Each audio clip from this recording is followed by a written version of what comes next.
Drone angkatan bersenjata Rusia berhasil merekam detik-detik posisi nasionalis Ukraina ditembaki senjata self-propelled 2S7 Pion di Avdiivka. Rekamannya ramai beredar di Telegram pada Kamis 5 Januari 2023. Serangan dari Pion ini diluncurkan langsung oleh Brigade Slavia ke-1 Rusia.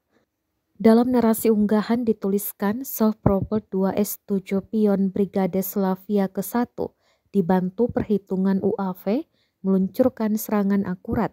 Selain senjata self-propelled Pion, pasukan Rusia juga menggunakan senjata anti pesawat C-60 di area pemukiman tersebut.